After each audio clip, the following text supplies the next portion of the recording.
இன்னைக்கு மகாலய பக்ஷ தொழுகை என்னது? ரொம்ப சிம்பிளானது இன்னைக்கு. தேங்காய் துவையல். தேங்காய் துவையல் சாத்துக்கு பசஞ்சுக்கிறது. ஆமாம், ஒரே ஒரு பாவக்காய் இருந்தது. அந்த பாவக்காய் உப்பு மஞ்சப்பொடி பசரி வச்சுருக்கேன். அதை வந்து பொரிச்சிடுவேன் ஒரு மாரி. அப்புறம் சக்கரை கிழங்குல திருக்கணும். அது அப்புறம் புடலங்காய் வந்து கூட்டு.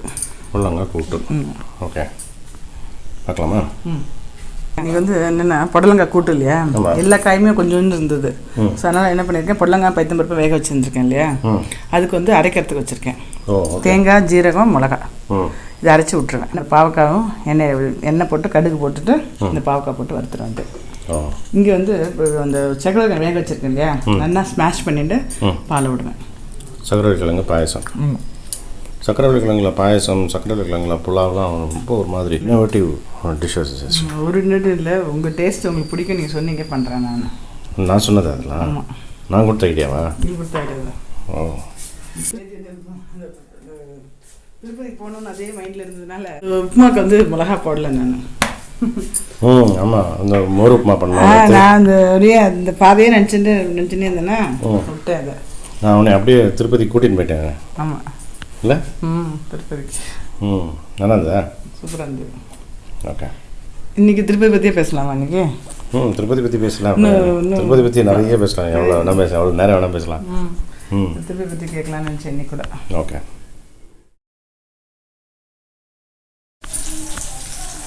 இது வந்து கடுகு வச்சதுக்கப்புறம் பாவக்காய் இருக்கு இல்லையா, அது பொடிப்படியாக நறுக்கிட்டு உப்பு மஞ்சப்பொடி பசடி போட்டு வச்சிடணும் ஒரு 5 minutes. அப்புறம் எண்ணெய் கடுகு போட்டதுக்கப்புறம் இது போட்டுட்டு இது அப்படியே ஒரு 10 நிமிஷம் வச்சுன்னு வச்சுங்களேன், நல்லா அப்படியே சிப்ஸ் மாதிரி ஃப்ரீ ஆகிடும். அப்படியே அடுப்பு சிம்மா வச்சு வச்சுருக்கேன். இங்கே வந்து பைத்தம்பருப்பு, புடலங்காய் வேக வச்சது, அதில் வந்து தேங்காய், ஜீரகம், மிளகா அரைச்சி விட்ருக்கேன். இன்னும் கொஞ்சம் ஜலம் விட்டு அப்புறம் கடுகு உளுத்த வச்சு தாளிச்சு கொட்டணும். அதெல்லாம் கூட்டாக எடுத்து இதெல்லாம் கொஞ்சம் கொஞ்சமாக பண்ணியிருக்கேன். ஆமாம், புடலங்காய் கூட்டு டக்குன்னு ஆகிடும்ல. நான் குக்கர்லேயே வச்சுட்டேன். ஏன்னா இப்போல்லாம் வர புடலங்காய் வந்து நல்லா வேக மாட்டேங்குது. அதனால் குக்கரில் வச்சு எடுத்துருக்கேன். ஓகே, சக்கரை கிழங்கு நல்லா வேக வச்சு கொஞ்சம் லேசாக ஊற்றி விட்டுருக்கேன். ஆமாம், அதில் வந்து பாலை விட்டு நல்லா இன்னும் கொஞ்சம் குழைய விட்றேன். இந்த பிரசாதம் பெருமாள் பண்ணும்போது தான் நான் வந்தது.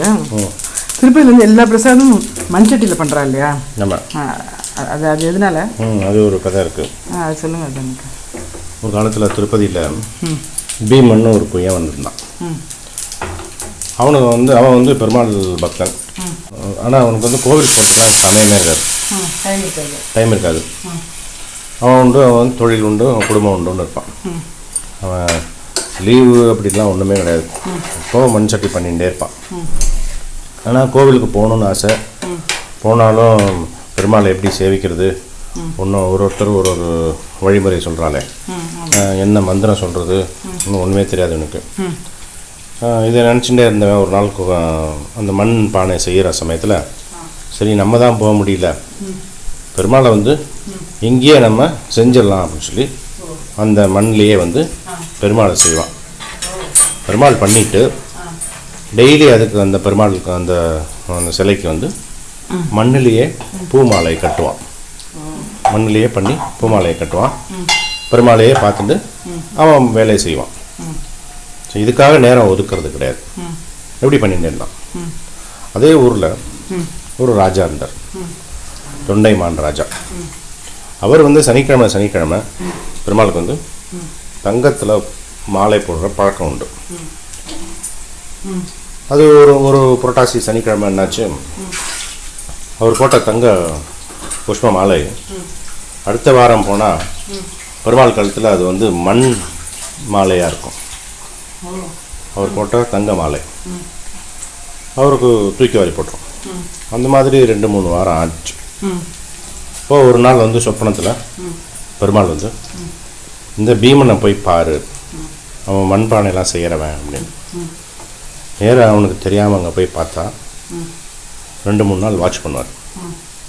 அவன் வந்து அவன் பாட்டு வேலையை பண்ணிட்டு பெருமாளையே பார்த்துட்டு வேலையை முடிச்சதுக்கப்புறம் பெருமாளுக்கு மண்ணில் ஆன மாலையை போட்டுட்டு அடுத்த வேலையை கவனிக்க போவான். இது வந்து அவனுக்கும் ரொம்ப பிடிச்சிடும் ராஜாவுக்கும். இதுதான் வந்து பெருமாளுக்கு பிடிச்ச பக்தி அப்படின்னு புரிஞ்சுடுவான் அந்த ராஜா. இது தொகையில் எடுத்து வச்சுருக்க, ஒரு நிமிஷம் நிறுத்திக்கோங்க. இது என்ன, உளுத்தம்பருப்பு, மிளகா, கடுகு, புளி, உப்பு, தேங்காய் வச்சுக்கிறேன். இது தேங்காய் துவையலுக்கு. ஆமாம். ஓகே, துவையல் ஆகிட்டு. ஸோ அதனால் இன்றைக்கி வரைக்கும் திருப்பதியில் பெருமாளுக்கு வந்து மண்சட்டியில் தான் வந்து நைவேத்தியம். அந்த குய்யவனை ஞாபகப்படுத்துகிற மாதிரி மண்சட்டியில் பண்ணுவாள். அதே மாதிரி பிரசாதம் அப்படின்னும் போது அக்காரவடிசல் பெருமாள் பிடிச்சது இல்லையா? ஆமாம். அது எதாவது ரீசன் இருக்கா? அக்காரவடிசல்னாலே ஆண்டாள் தான் நமக்கு ஞாபகம் வரும் இல்லையா? ஆமாம், நம்மளுக்கு ஜென்ரலாக ஆண்டாள் தான் பண்ணுவோம். ஆனால் பெருமாளுக்கு பிடிக்கும்னு தெரியும். ஆனால் எதனாலன்றது திருப்பாவையில் அந்த 27வது பாசனம் இருக்குல்ல. ஆமாம், குடியிருந்து குளிந்தேல் வரம்பாங்க. ஆமாம். அதே மாதிரி ஆண்டாள் வந்து திருமாலிருஞ்சோலை அழகர்கிட்ட வேண்டினாலாம், ரங்கநாதர் வந்து எனக்கு மணவாளனாக வரணும் அப்படின்னு, உனக்கு வந்து 100 அண்டா வெண்ணெய், 100 அண்டா அக்காரவடிசல். அப்புறம் பெருமாள் வந்து சேர்த்துருவார், ரங்கநாதனோட ஐக்கியமாயிடுவார். இது 300 வருஷத்துக்கு அப்புறம் ராமானுஜர் வந்து யோசிச்சு பார்த்தார். ஆமாம், ஆண்டாள் போனதுக்கப்புறம் 300 வருஷத்துக்கு அப்புறம் அவதரித்தவர் எம்பெருமான். ராமானுஜர் வந்து யோசிச்சு பார்ப்பார், ஆண்டாள் வேண்டினாலே கொடுத்தாளா பெருமாளுக்கு 100 அண்டா வெண்ணையும் 100 அண்டா அக்காரவடிசலும் கொடுத்தாளா அப்படின்னு அவருக்கு தெரியல. அதுக்கு சாட்சி இல்லை. இது பொங்குறது, இதுக்கு ரெடியூஸ் பண்ணும். அதனால் என்ன பண்ணுவார், அவரே அழகருக்கு 100 அண்டா வெண்ணையும் 100 அண்டா அக்காரவடிசலும் பண்ணி கொடுப்பார். அவரே, ஏன்னா ஆண்டாள் பண்ணாலா என்னன்னு அவருக்கு தெரியல, அது பண்ணிடுவார். இது பண்ணதுக்கப்புறம் ஒரு நாள் ஸ்ரீவில்லிபுத்தூர் போவார். ஸ்ரீவில்லிபுத்தூர் போகும்போது வாங்க அண்ணான்னு ஆண்டாளே அழைச்சாலாம். ஆண்டாள் வந்து 300 வருஷத்துக்கு பெரிய ராமானுஜருக்கு. ஸோ ராமானுஜர் வந்து தம்பி, ஆனால் ஆண்டாள் வந்து வாங்கோ அண்ணா அப்படின்னு கூப்பிட்டாலாம். அண்ணன் வந்து தங்கைக்கு செய்ய வேண்டிய கடமையை வந்து ராமானுஜர் வந்து பண்ணி வச்சாராம். அதனால் அண்ணா அப்படின்பா. இன்றைக்கி வரைக்கும் ராமானுஜர் வந்து ஆண்டாளுக்கு அண்ணா அப்படிங்கிறது தான் நம்மளுடைய பழக்கம். அண்ணான்னு கூப்பிடுறது தான் வழக்கம். அதுக்கு காரணம் வந்து ஆண்டாள் வந்து ஸ்ரீவில்லிபுத்தூர் என்ட்ரு ஆகும்போது வாங்க அண்ணா அப்படின்ட்டாலாம். அதனால் நம்ம வந்து பெருமாளுக்கும் வந்து அக்காரவடிசல் பண்ணுற பழக்கம் இருக்குது. வெல்லம் போட்டுட்டேன், அது கரைஞ்சதுக்கப்புறம் அப்படியே கொஞ்சம் வற்றணும். ரொம்ப செமி லிக்விடாக இருந்தால் நல்லாயிருக்கும் பெருமாளுக்கு. நம்ம பெருமாளுக்கு இன்னொன்று கேட்கணும்னு நினச்சேன். சயின்டிஃபிக் ரீசன் சொன்னீங்க, மழை பெய்யறதுக்கு மாவிளக்கு போடுறோம் சாட்டர்டே. கண்டிப்பாக திருப்பதி பெருமாளுக்கு வந்து பண்ணுறோம் இல்லையா? அதுக்கு தான் ரீசன் இருக்கா? ஆமாம், நம்ம வந்து நம்ம போகும்போதெல்லாம் அந்த பெருமாள் சன்னதி, இந்த திருமலையில் பெருமாள் சன்னதிக்கு எதிர்த்தாப்பில் ஆஞ்சநேயர் கோயில் பக்கத்தில் தானே இப்போ வச்சுருக்கா. இப்போ அங்கே தான் ஏற்றணும்னு வச்சுருக்கா. அங்கே தான் மாவிளக்கு ஏற்றணும்னு வச்சுருக்கா. முதலெல்லாம் வந்து நம்ம உற்சவர் வரும்போது வாங்கிப்பா. ஆக்சுவலாக உள்ளே இருக்கல்ல, மேலே பெருமாளை பார்த்துட்டு வரும்போது ஸ்ரீனிவாசனோட அம்மா இருப்பா. ஆமாம், அங்கே வச்சுருந்தோம். அப்புறம் உற்சவருக்கு வச்சோம். இப்போ வந்து இதுக்குன்னு ஒரு பர்மனெண்ட்டாக ஒரு இடம் அங்கே ஒதுக்கி கொடுத்துட்டா மாவிளக்கு ஏற்றுறதுக்கு அப்படின்னு. சன்னதிக்கு எய்த்தாப்பில் இருக்கும். இது வந்து பெருமாளுக்கு ஏற்றுறோம், ஆனால் முக்கியமாக வந்து மலையப்பருக்கு ஏற்றுவோம். உற்சவருக்கு மலையப்பர் வந்து உற்சவருக்கு ஏற்றுவோம் அந்த மாவிளக்கு. இதுக்கு ஒரு கதை இருக்கு. என்ன கதை? ஒரு காலத்தில் வந்து அடிவாரத்திலேருந்து காட்டு வழியாக நடந்து போகிற ரிஷிகள் முனிவர்கள்லாம் ஒரு மரத்தை வந்து சேவிச்சுன்னு இருந்தாலும், ஒரு மரத்தை வந்து சேவிச்சுட்டு தான் போவான். அப்போ அவங்க ஒரு வேட்டைக்காரன் வந்தான். வேட்டைக்காரன் வந்து இவாள்கிட்ட கேட்பான், பெரியவாள்கிட்டலாம், மரத்தை வந்து சேவிக்கிறதில்ல என்ன விஷயம்னு. அப்போது அந்த இவரெலாம் சொல்லுவார், நம்மளை மாதிரி எளிமையான ஆளுகளுக்கு பெருமாள் வந்து இந்த மரத்தில் இருக்காருன்னு ஒரு நம்பிக்கை, அதனால் அந்த மரத்தையும் சேவிச்சுட்டு போவோம் அப்படின்னு சொல்லியிருக்கா. உடனே அந்த வேட்டைக்காரன் என்ன பண்ணுவான், டெய்லி அவனும் அந்த பக்கம் தானே போகிறான், அதனால் அவனும் மரத்தை சேவிக்க ஆரம்பிச்சிடான். அவன் வந்து இந்த மரம் வெட்டுறது அதுக்கெலாம் வர்றவன். அது வந்து என்ன பழக்கம் எடுத்து அப்படின்னா வந்து ஆற்றுல வந்து வரும்போது தேனும் தினைமாவும் எடுத்துன்னு வருவான்.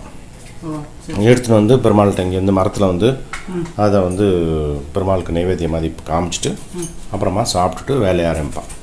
இப்படி அவன் பண்ணிட்டு இருந்தான். ரொம்ப வருஷ காலமாக அப்படி பண்ணிட்டு இருந்தான். அப்புறம் அவனுக்கு குழந்தை வந்தது. அவனுக்கு ஒரு பையன் வந்தான். அந்த பையனும் பெரிய பையனாயிட்டான். அவனை கூட்டின்னு வந்து அவனையும் இதே மாதிரி பழக்கம் வச்சான். அந்த பையனுக்கும் அதே மாதிரி பழக்காட்டு. ஒரு நாள் இதே மாதிரி வரும்போது அப்பாவும் பிள்ளையும் வரும்போது மரத்துக்கிட்ட அந்த பையை எடுத்து பார்க்குறா. அதில் வந்து தேன் இல்லை, வெறும் மாவு மட்டும்தான் இருந்தது. திணையில் வந்த மாவு. தேனை மறந்துட்டு வச்சுட்டு வந்துட்டான். அப்பா சொல்லுவா, சரி நீ இங்கேயே நான் போய் ஆற்றுல போய் எடுத்துன்னு வந்துடுறேன்னு சொல்லி வேக வேகமாக தேன் எடுக்கிறதுக்காக வந்துடுவார். வந்தால் ரொம்ப நேரம் ஆளே வரமாட்டார், ரொம்ப நேரம் ஆகிடும். இந்த பையனுக்கு பசி வந்துடும். அப்போ அந்த பெருமாளை நினச்சின்னுக்கிற மரத்துக்கிட்ட பேசுவான். ரொம்ப நேரம் ஆகிட்டு, எனக்கு நல்லா பசி வந்துடுத்து, அதனால் தப்பாக நினச்சிக்காத, இந்த மாவை உனக்கு காமிச்சிட்டு இந்த மாவை நான் எடுத்துக்க போகிறேன் அப்படின்னு சொல்லி மாவை காமிச்சிட்டு பெருமாளுக்கு நைவேத்தியம் மாதிரி காமிச்சிட்டு அதை சாப்பிட்றதுக்குன்னு போவான். அப்போ அந்த வேட்டைக்காரன் வந்துடுவான். வேட்டைக்காரன் வந்து கையை தடுத்து திட்டத்துக்கு போவான். பெருமாளுக்கு தேன் எடுத்துக்கிறதுக்குள்ளார நீ சாப்பிட்டியா? அப்போ பெருமாள் வந்து அந்த வேட்டைக்காரன் நான் கையை பிடிச்சிடுவான். கையை பின்னாலேருந்து பிடிச்சோன்னா யாருன்னு திரும்பி பார்த்தா பெருமாள். அவர் சொல்லுவார், தேனை நீ எடுத்துன்னு வரத்துக்கு முன்னால் உன் புள்ள எனக்கு தேனோட கலந்து கொடுத்துட்டான் அப்படின்னு சொல்லுவார். தேன் நான் இப்போ தானே எடுத்துன்னு வந்தேன், இல்லை அந்த பக்தி இருந்தது அதில் அப்படின்னு சொல்லுவார். அந்த மாவோட பக்தி இருந்தது, அந்த தேன் மாதிரி அதுவும் இனிப்பாக தான் இருந்தது அப்படின்னு சொல்லுவார். ஸோ அது நாள்பட அந்த திணை மாவு தான் அரிசி மாவு, அந்த தேன் தான் வெல்லம். திணையை இப்போ கொடுத்துருக்கா. ஆமாம், அந்த திணை மாவு தான் அரிசி மாவாச்சு, அந்த தேன் வந்து வெல்லமாச்சு. அதான் மாவிளக்கு வந்து புரட்டாசி சனிக்கிழமை கண்டிப்பாக பெருமாளுக்கு வந்து மாவிளக்கு ஏற்றுற பழக்கம் இந்த கதையிலேருந்து ஆரம்பிச்சதுன்னு சொல்லுவாள். ஸோ இதிலெல்லாம் வந்து இந்த கதைகளெல்லாம் வந்து ஒரு விஷயம் மட்டும் நல்லா தெரியும். அதாவது உங்களுக்கு பக்தி அப்படிங்கிறது வந்து டெய்லி ஸ்நானம் பண்ணிட்டு நெத்துக்கிட்டு பூஜை பண்ணி விளக்கேற்றி நைவேத்தியம் காட்டுறது மட்டும் இல்லை, இதுவும் இருக்கு, மனசுலேருந்து வரணும். இதை தாண்டி ஒன்று இருக்கு. ஆனால் நான் என்ன சொல்கிறேன், நான் இப்படி பண்ணிகிட்டே இருக்கும்போது ஆட்டோமேட்டிக்காக கொடுத்துருவாரு பெருமாள். அதை தான் சொல்கிறேன். நம்ம வந்து அங்கேயே நின்றக்கூடாது. எதையோ நினச்சிட்டு நம்ம விளக்கேற்றுறது, டிவி பார்த்துட்டே பெருமாள் சேவிக்கிறது, சீரியல் பார்த்துட்டே சீரியலை பற்றி நினச்சிக்கிட்டே பூஜை பண்ணுறது, இது பண்ணிகிட்டே இருந்து நினச்சிக்கோ. அடுத்த ஸ்டேஜுக்கு எப்போ போகிறோம், போகவே மாட்டோம், அப்படியே தான் இருப்போம். ஆனால் நம்ம என்ன நினைப்போம், நான் டெய்லி விளக்கேற்றுறேன், டெய்லி பூஜை பண்ணுறேன், பெருமாள் எனக்கு ஒன்றுமே பண்ணல அப்படின்னு கூடாது.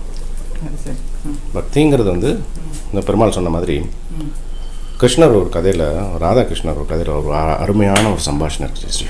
டக்குன்னு சொல்கிறேன் நான், இது பேசும்போது அது ஞாபகம் வந்தது. ராதையும் கிருஷ்ணர் யமுனை ஆத்தங்கரையில் ஒரு நாள் பேசிட்டு இருப்பாங்க. நல்லா புல்லாங்குழல் வாசிச்சுட்டு அழகான ஒரு சமயம்.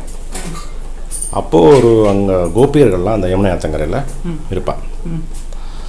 அங்கே வந்து ஒரு ரிஷி வருவார்.